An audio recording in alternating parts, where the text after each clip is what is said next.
Xin chào quý vị. Chào mừng quay trở lại kênh Trí tuệ Phật học. Đây là series Đức Phật đã thực sự dạy điều gì? Tập 1. Đức Phật đã thực sự dạy điều gì? Trong suốt hơn 2.000 năm, tên tuổi Đức Phật đã đi vào đời sống tinh thần của hàng triệu con người. Ở nhiều nơi, Phật giáo hiện diện như một tôn giáo.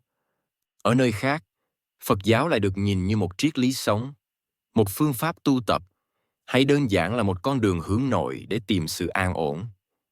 Nhưng giữa vô vàn cách hiểu ấy, có một câu hỏi rất ít khi được đặt ra một cách nghiêm túc và trực diện. Đức Phật đã thực sự dạy điều gì? Không phải Phật giáo về sau đã phát triển ra sao? Không phải tín ngưỡng dân gian đã thêm thật những gì? Mà là, điều gì thật sự bắt nguồn từ lời dạy ban đầu của chính Đức Phật? Câu hỏi này quan trọng bởi vì khi nói đến Phật giáo, mọi người thường mang theo một hình dung rất khác nhau. Có người nghĩ đến lễ bái và cầu xin. Có người nghĩ đến giới luật, thiền định và đời sống tu hành. Có người lại cho rằng Phật giáo là những giáo lý trừu tượng khó hiểu và xa rời đời sống thực tế. Tất cả những cách nhìn ấy đều tồn tại. Nhưng vấn đề nằm ở chỗ, đâu là cốt lõi và đâu là những hình thức được hình thành về sau. Nếu không phân biệt được điều này, người học Phật rất dễ rơi vào tình trạng tin mà không hiểu, thực hành mà không rõ mình đang đi về đâu, hoặc xa rời Phật giáo chỉ vì cảm thấy nó không liên quan đến đời sống của chính mình. Vì vậy, trước khi bàn đến việc Phật giáo đúng hay sai, phù hợp hay không phù hợp, có lẽ cần quay lại một bước căn bản hơn. Đức Phật đã thực sự dạy điều gì? Một điều cần nói rõ ngay từ đầu là Phật giáo không phải là một khởi động nhất. Trải qua thời gian và không gian, lời dạy của Đức Phật đã được tiếp nhận, diễn giải và thực hành theo nhiều cách khác nhau, ở nhiều nền văn hóa khác nhau. Điều này là điều tự nhiên, không thể tránh khỏi.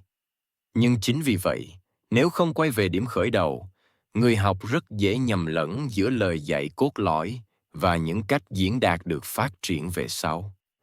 Series này không nhằm phủ nhận bất kỳ truyền thống hay hình thức thực hành nào. Mục đích của nó chỉ đơn giản là đạt lại nền móng. Quay về câu hỏi căn bản nhất, Đức Phật, với tư cách là một con người lịch sử, đã trực tiếp dạy những gì? Một điểm rất quan trọng, nhưng thường bị bỏ qua, đó là Đức Phật không dạy Phật giáo. Ngài không sáng lập một tôn giáo theo nghĩa thông thường. Ngài không yêu cầu con người phải tin vào Ngài, cũng không đặt mình vào vị trí của một đấng ban phước hay cứu độ. Điều Đức Phật dạy là con đường giúp con người thoát khổ. Khổ, theo Đức Phật, không chỉ là đau đớn về thể xác, mà là trạng thái bất toại nguyện, bất an, bất ổn, luôn hiện diện trong đời sống con người. Sinh ra rồi già đi, bệnh tật, mất mát, chia ly, mong cầu không được, và những dạng vật nội tâm không dứt đó là những điều mà bất kỳ ai cũng có thể tự mình trải nghiệm, không cần niềm tin, không cần giáo điều. Vì vậy, câu hỏi trung tâm của Đức Phật không phải là vũ trụ này hình thành như thế nào. Thế giới là hữu hạn hay vô hạn, hay linh hồn tồn tại ra sao sau khi chết? Câu hỏi mà Ngài đặt ra là làm sao con người chấm dứt khổ đau trong chính đời sống này? Chính vì tập trung vào mục tiêu ấy, Đức Phật rất thực tế. Ngài không dạy những điều không dẫn đến lợi ích thiết thực cho con người.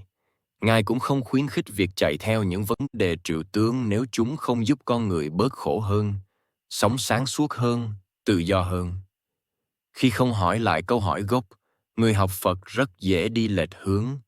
Có người biến Phật giáo thành một hệ thống cầu xin, đặt hy vọng vào những yếu tố bên ngoài. Có người lại biến Phật giáo thành một triết lý thuần lý trí, nhiều khái niệm nhưng ít liên hệ đến đời sống thực tế. Trong cả hai trường hợp, tinh thần giải thoát trong lời dạy ban đầu đều dần bị mờ đi.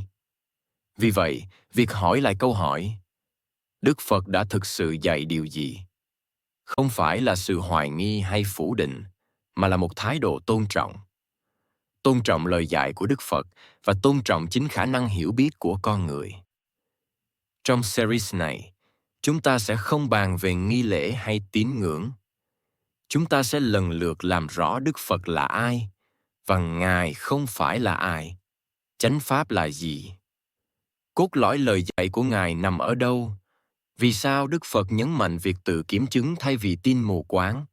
Và vì sao có những câu hỏi mà Ngài chủ động không trả lời? Mục tiêu không phải để bạn trở thành một người theo Phật, mà là để bạn hiểu đúng. Bởi vì chỉ khi hiểu đúng, con đường thực hành nếu bạn chọn đi mới không rơi vào lệch lạc. Hơn 2.000 năm đã trôi qua, nhưng câu hỏi này vẫn còn nguyên giá trị. Đức Phật đã thực sự dạy điều gì? Ở tập tiếp theo, chúng ta sẽ bắt đầu từ nền tảng quan trọng nhất. Lời dạy của Đức Phật được lưu giữ như thế nào? Và vì sao chúng ta có thể tin cậy vào điều đó? Xin cảm ơn quý vị đã đồng hành cùng kênh Trí Tuệ Phật Học. Xin chúc quý vị luôn mạnh khỏe, an nhiên giữa đời thường. Hãy nhấn like và subscribe kênh để không bỏ lỡ những nội dung hữu ích tiếp theo nhé.